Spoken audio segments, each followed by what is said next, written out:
let's find out what you got. There's a very good chance that somebody in here is going to end up each and every one of those, and that's a good thing. Let's talk about the way that that's a good thing. So we're just going to start with doctor and work ourselves around clockwise, but we'll start with this group over here.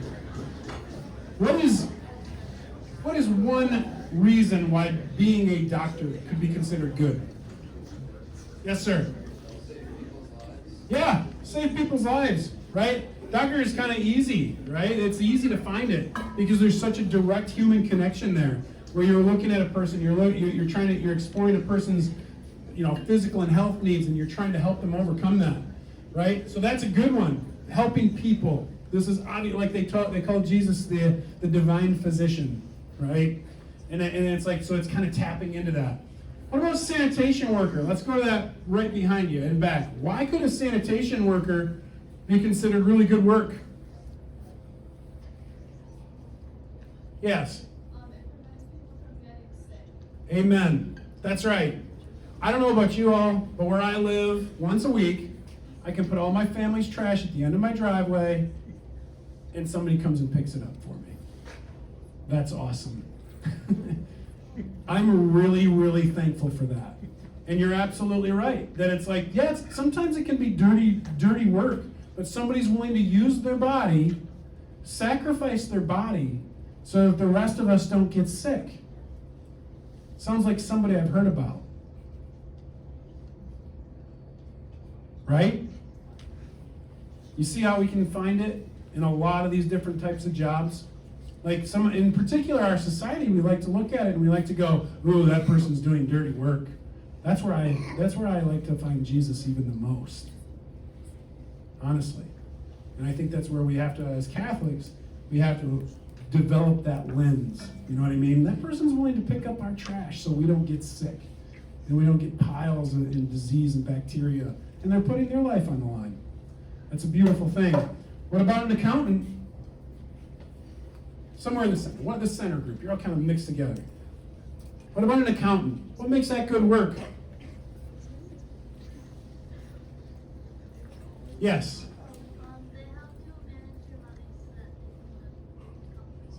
Yes, absolutely. They help you manage your money so that a lot of these activities can take place. Listen, like, I paid my taxes today as a small business owner, and my accountant really helped with that. And it's super essential because I'm not that good with numbers, and I needed them to provide their gifts to help me so I'm not overpaying or underpaying and getting arrested or whatever else. And it helps me serve me so I can continue to do what I do in caring for my family. But money's a tool. Let's remember that. Money's a tool, and it can get complex. And a lot of times, people with that gift have to untangle the complexities of that tool. Money's just a tool. Always remember that, and they really help us manage it. Farmer, you've already scored all the points for the night, so you're good. So that middle one, kind of behind the last people that answered. Why is a farmer good work?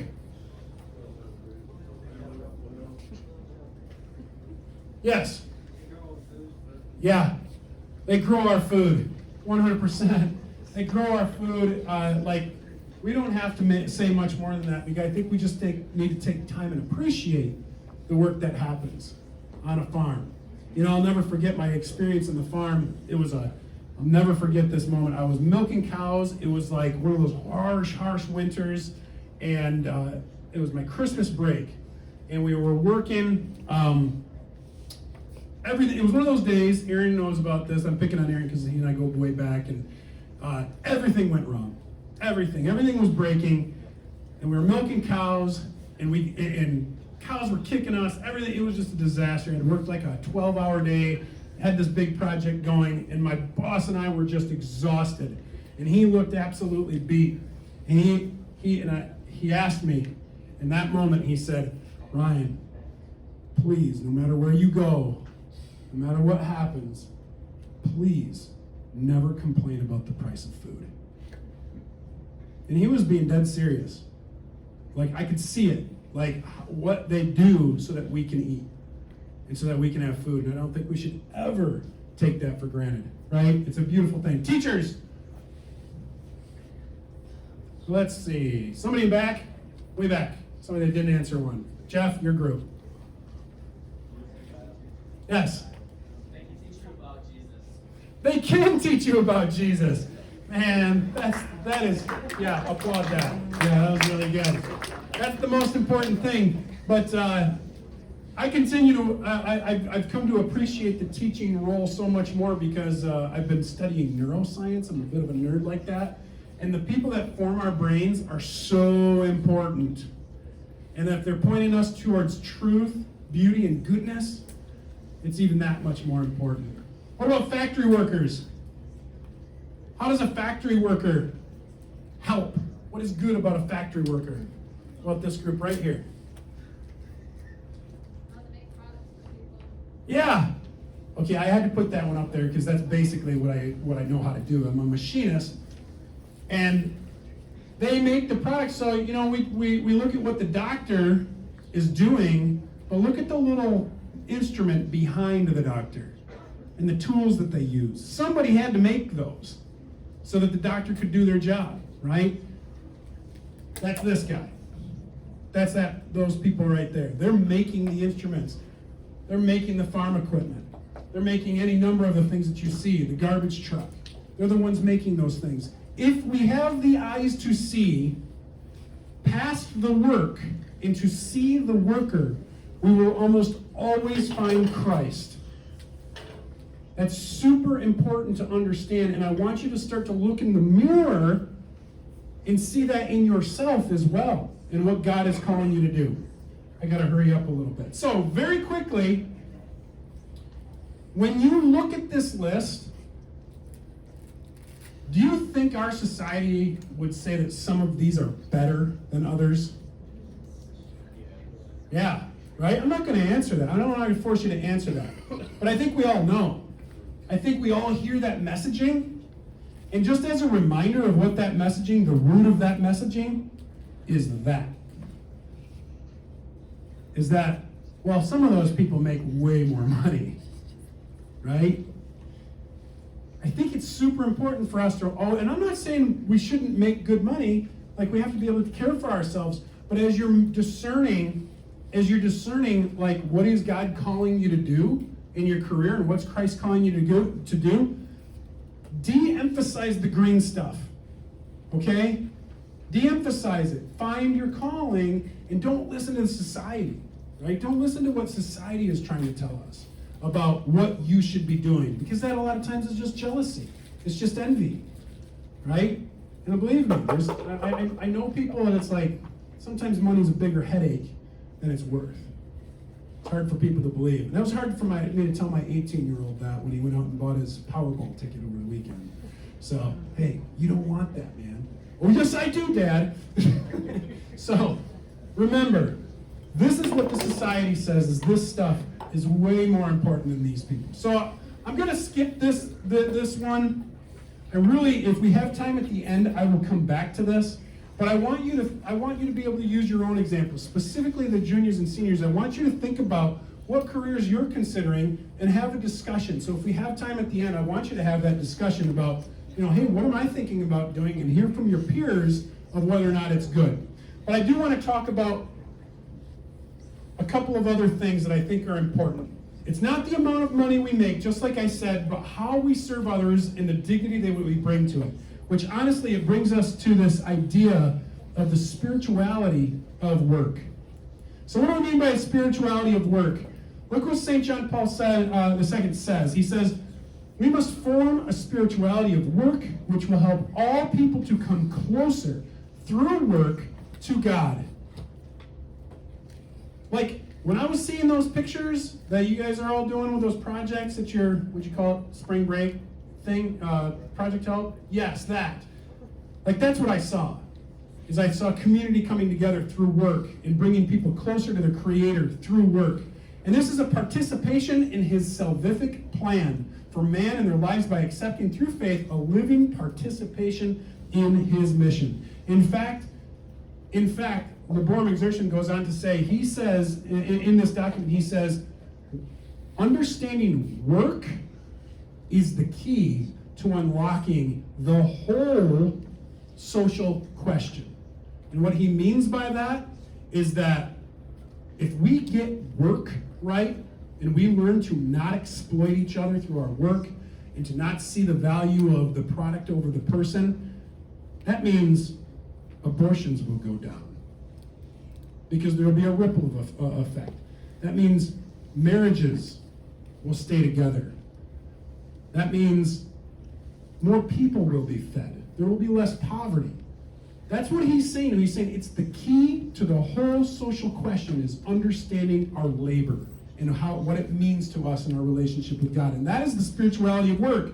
Because when we create, we co-create with God. Think about this. Think about this next comment. We leave our human signature, our dignity as being made in his image and likeness on everything we do. I was a terrible student in high school. You can ask probably a handful of teachers that are still there at PW. If I had some concept that I was disrespecting myself, I don't know that it would have made a difference, but I like to think it would have, right? I like to think it would have, because it wasn't until I got older that I realized by turning in that half-done homework, by not doing the best that I could do, I was really insulting myself, my own dignity, right? That's a lot of the work that you are all called to do right now, is to do your best and to leave that your human signature on everything that you do. And it just starts to flow out from there. So from the spirituality of work standpoint, I just encourage a few things. Have you ever prayed while you work? I mean, you all do chores, right? Your parents have you do chores. Have you ever just prayed while you're taking out the garbage? Because it's not fun. I'm not saying it's fun. I'm not saying taking out the garbage is fun, but it can be a moment where you just go, all right, I'm with you, Lord. Like, be here with me, you know? If you're raking leaves like those pictures, you know, you can pray while you work. And it's a beautiful thing when you take that opportunity to connect with God while working, because whatever you're doing, you're co-creating with him. He's right there with you, co-creating. So I would encourage you to discern God's will for your career. Don't just look around and be like, well, I want to do what that person's doing, or that guy's making a lot of money. Pray about it. Jesus cares. He cares about it. And this is my shout out to my particular patron. This guy has done miracles for me. Like, flat out miracles. Okay? Find your patron. Invoke your guardian angel. Find your patron saint and invite them into this process of becoming who God wants you to be, who he called you to be. It's a powerful thing, is to pray and discern what God's calling you to. And this is one of the last things I'll say. We're all like, oh, Jesus Christ was a carpenter, and we all just kind of, yeah, that's so cool. Think about that. Think about that. He could have come to earth and been anything he wanted. In fact, the Jews at the time were so shocked. They were just like, no, this can't be the Messiah. Because the Messiah would not come as a carpenter. This is Joe's son, you know? This can't be true. No. The God of the universe came and learned a craft, and he became a carpenter, and he got dirty, and he was sweaty, and he stubbed his toes, and he had hands and fingers and everything else, and this is what he did. To me, this like points to the reality that it's the one doing the work, right? That's what matters. And that's how we bring that dignity, our human dignity, is being like him and being like the example that he gave us. Okay, one thing. I'd mentioned to you, they said I could give a plug. This is the front page website I grabbed off of the trade school that I started. It's in Grand Rapids that I started with a group of guys. What this is Carmel Academy of the Trades. And what we do is we bring young men into community. So I'm kind of looking at the men in the group right now. What it's designed, it's a community of prayer, work, and study.